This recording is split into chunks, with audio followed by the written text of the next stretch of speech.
إن شاء الله ربي يسمع لهم هذه الكلمة إن شاء الله، والقائمين على سلطة هذا البلاد إن شاء الله ثاني يكونوا في الموعد. هذا الفيديو رجال وأبطال تنسيقية. سيدي رئيس جمهورية عبد المجيد تبون، انتايا وعدتنا بتسوية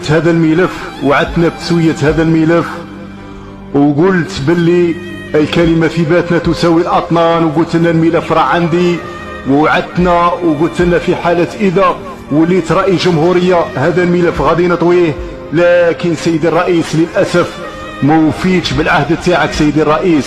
لا مش ما وفاش، الوقت مازال، العهد الثانية مجرد انطلقت الآن، ما عليكم سوى الصبر، ورئيس الجمهورية عبد المجيد تبون أكيد سيفي بوعده، وسترون إن شاء الله، وستفرحون فرحا كبيرا في ذلك. نحن معكم، الجزائر كلها معكم. نعم، أنتم لكم جهودكم هي بعد فضل الله عز وجل هي التي جعلتنا نعيش ونسعد ونأمن إن شاء الله بهذا الاستقرار الذي يعيشه البلاد الحالية. الجيش الوطني الشعبي يعني محاربي العشرية السوداء راهم يعانوا مساكين، كاين اللي راه يخدم روسيفر تاع كار، كاين اللي راه يخدم في شونطي، كاين اللي راه يخدم كياس في الحمام. حنا ناشدناكم التنسيقية، وناشدتكم قالوا لكم باللي حنايا نبغوا هذه البلاد، وضحينا بالغالي والنفيس من اجل هذا الوطن. الجزائر كانت خارجه من السكه ورجعنا القطار للسكه بفضل ربي، بفضل محاربي العشريه السوداء. البطولات تاعهم ما تقدرش بثمن. ناس مساكين راها تحوس على العيش الكريم، اليوم المتقاعد ولا مسكين ما يقدرش يشري اللحم، ما يقدرش يشري الديسار، ما يقدرش يشري سياره. علاش؟ نورمالمون من المفروض انه سيد الرئيس انت تلغى هذه الفئه كامل وتقول لهم باللي انتم غاليين وطلبتوا رخيص. علاش حنا ولينا حنا التوالى؟ للاسف الشديد البرلماني غي طلع يده يدي 30 مليون، والمتقاعد مسكين يوم 14 في الشهر الخلصه تاعه ما تشداش حتى ربع ساعه. المهم حنايا كما يقول لك الشكوى لغير الله مذله، ولكن رانا نذكر فيكم فذكر فإن الذكرى تنفع المؤمنين. هذا اللي راه وقف لنا في الملف تاعنا، حسبنا الله ونعم الوكيل، وعند الله تلتقي الخصوم. بالك ما ديناش حقنا فوق هذه الارض، ندو حقنا يوم القيامه. الله يهديكم وحسبنا الله ونعم الوكيل.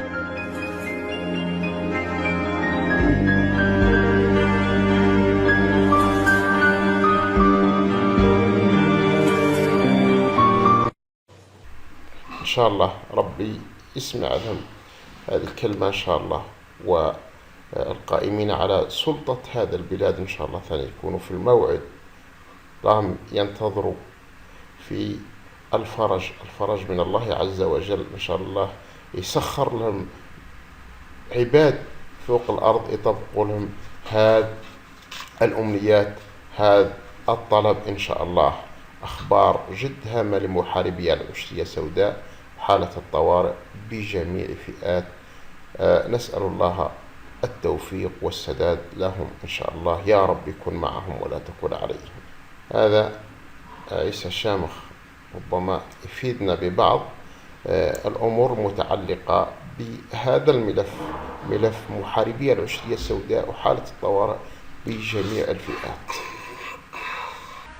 نبحث عن قيم إكس الحقيقية التي تجعل إكس مكعب ناقص إكس مربع يساوي ناقص 36. لو نقوم بتجريب بعض الأعداد نجد إكس يساوي 3 حل لهذا المعادلة. لاحظ أننا نقول 3 في 3 9 في 3 تولي 27. 3 في 3 في 3 في 3 9 في 29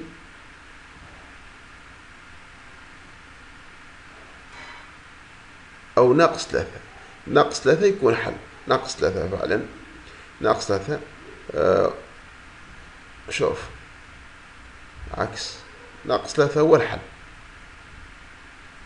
إكس يساوي ناقص 3 نجده حل. معناه نستطيع هذا المعادلة أن نقسم على إكس زائد 3. هذا كثير الحدود اللي راكم شايفينه. إكس قوة 3 ناقص إكس مربع زائد 36.